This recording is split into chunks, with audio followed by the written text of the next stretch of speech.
मान लीजिए आप एक फुटबॉल टीम के गोलकीपर हैं और सामने वाली टीम से एक स्ट्राइकर पेनल्टी शूटआउट के लिए आ रहा है और अब आप दोनों के बीच एक माइंड गेम चल रहा है, आंखों ही आंखों में। इधर रेफरी विशल बजाता है, उधर स्ट्राइकर बॉल को किक मारता है और इधर आप डाइव लगाते हैं। अगर आप इस सब को अपने दिमाग में इमेजिन कर रहे हैं तो अभी यहीं रुक जाइए, क्योंकि मैं आपको एक राज की बात बता देना चाहता हूं। अगर आप सच में उस गोल को बचाना चाहते हैं तो आपको वहीं खड़े रहना चाहिए था, डाइव नहीं मारनी चाहिए थी। जी हां, कुछ रिसर्चर्स ने जब सैकड़ों पेनल्टी किक्स का एनालिसिस किया तो उन्होंने ये पाया कि 39% पेनल्टी शॉट्स सीधे बीच में आते हैं, लेकिन सिर्फ 6% गोलकीपर्स ही अपनी जगह पर खड़े रहते हैं। यानी डाइव करने से आपके पेनल्टी बचा पाने की प्रोबेबिलिटी कम हो जाती है। फिर भी ज्यादातर गोलकीपर्स डाइव करते हैं।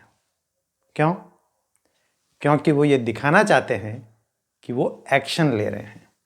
अगर वो खड़े रहते हैं और गोल होने से बचा नहीं पाते तो ये लगेगा कि गोलकीपर ने कोशिश ही नहीं की, इसलिए वो एक्शन लेते हैं, वो डाइव करते हैं। हां, डाइव करने के बावजूद भी गोल हो जाए तो ऐसा लगेगा कि चलो बंदे ने कोशिश तो की, और इसे ही एक्शन बायस कहते हैं। यानी कुछ ना कुछ करने की टेंडेंसी, जबकि कई बार कुछ ना करना एक बेहतर विकल्प हो सकता है।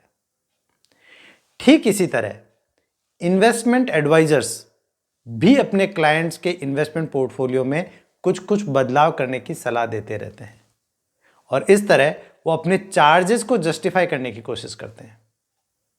जबकि ये ट्रेन्ड प्रोफेशनल्स होते हैं और इन्हें ये अच्छी तरह मालूम होता है कि बार बार फंड्स में बदलाव करना या मार्केट को टाइम करने की कोशिश करना निवेशक को ज्यादातर नुकसान ही पहुंचाता है।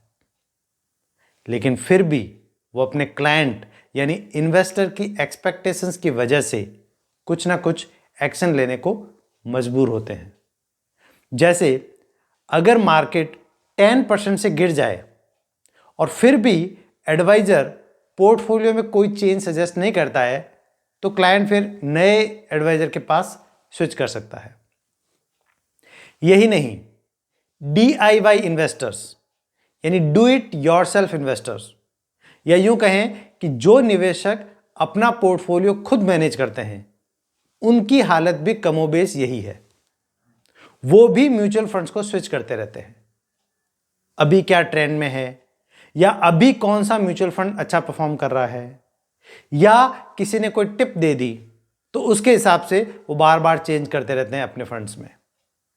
जबकि सबसे बड़ी टिप तो यह है कि कभी भी किसी टिप के बेसिस पर इन्वेस्टमेंट नहीं करना चाहिए। अगर आप एक लॉन्ग टर्म इन्वेस्टर हैं तो आप अपने हिसाब से या अपने एडवाइजर के साथ बैठकर अच्छे से डिटेल्ड फंडामेंटल एनालिसिस करके अपना इन्वेस्टमेंट पोर्टफोलियो चुन लें। फिर तब तक उसमें कोई चेंज ना करें जब तक कि उन फंडामेंटल्स में कोई चेंज ना हो जाए जिनके बेसिस पर आपने वो पोर्टफोलियो सेलेक्ट किया था। इस संदर्भ में एक्सिस म्यूचुअल फंड ने इन्वेस्टर्स के बिहेवियर पर एक स्टडी की और यह पाया कि एक आम निवेशक औसतन 5% कम रिटर्न कमाता है, अलग अलग म्यूचुअल फंड्स में लगातार स्विच करते रहने की वजह से। यही नहीं, हम में से ज्यादातर लोग हमेशा मार्केट को टाइम करने की कोशिश करते हैं, ये जानते हुए भी कि अच्छे से अच्छे एक्सपर्ट्स भी ये नहीं बता सकते कि मार्केट आगे कैसे बिहेव करने वाला है।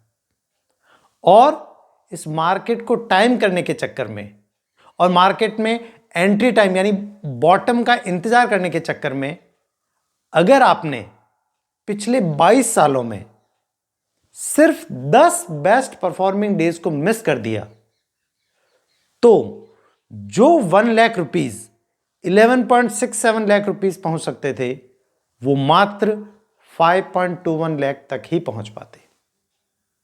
और ये बहुत बड़ा फर्क है। तो याद रखें, कुछ ना करना भी एक चॉइस है और ज़्यादातर करके ये सबसे अच्छी चॉइस होती है। लेकिन फिर भी हम हमेशा एक्शन लेने की गलती करते रहते हैं और इसके पीछे एक वजह और भी है। वो क्या? चार्ल्स किंडलबर्गर एक अमेरिकन इकोनॉमिक हिस्टोरियन हुए हैं। उनके शब्दों में कहें तो there is nothing so disturbing to one's wellbeing and judgment as to see a friend get rich. यानी अपने किसी मित्र को अमीर होता देखने से ज्यादा तकलीफदेह कुछ भी नहीं है। या दूसरे शब्दों में, हम चाहते हैं कि हमारे दोस्तों से पहले हम अमीर हो जाएं। हम सोचते हैं कि एक्शन लेने से हमारे जल्दी अमीर होने के चांसेस बढ़ जाएंगे, लेकिन हकीकत में होता बिल्कुल उल्टा है। दरअसल आपको शेयर मार्केट और इन्वेस्टमेंट का भले ही कितना ही नॉलेज क्यों ना हो, अगर आपके पास इमोशनल स्टेबिलिटी, पेशेंस और डिसिप्लिन नहीं है, या यूं कहें कि आप लालच, डर या पैनिक में आकर कुछ ना कुछ एक्शन लेने की तलब को रोक नहीं सकते, तो फिर आप एक सफल निवेशक नहीं बन सकते। अच्छा, इसके अलावा और भी कई परिस्थितियों में कुछ भी एक्शन नहीं लेना एक बेहतर विकल्प हो सकता है।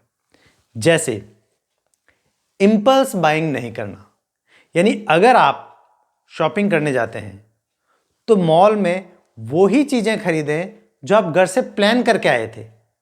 अगर वहां कोई और चीज पसंद आ जाए तो अपने आप से पूछें कि क्या उस चीज को अभी ना खरीदकर नेक्स्ट विजिट तक पोस्टपोन किया जा सकता है। अगर हां, तो उसको नेक्स्ट विजिट में ही खरीदें, ताकि आपको समय मिल जाएगा यह डिसाइड करने का कि क्या आपको वाकई उस चीज की जरूरत है। या आपके दिमाग में अगर कोई नया बिजनेस आइडिया आता है तो उस पर इमीडिएटली एक्शन ना लें, थोड़ा समय दें अपने आप को उस आइडिया को ढंग से इवैल्यूएट करने के लिए। इसी तरह अगर कभी किसी पे गुस्सा आ जाए तो उस वक्त एकदम रिएक्ट ना करें, थोड़ा समय दें अपने आप को। हो सकता है सामने वाले के नजरिए से चीजों को समझने के बाद आपको वो इश्यू इतना बड़ा लगे ही ना और आपका एक रिलेशनशिप टूटने से बच जाए। आज के लिए इतना ही। अपना ख्याल रखिएगा। थैंक यू एंड जय हिंद।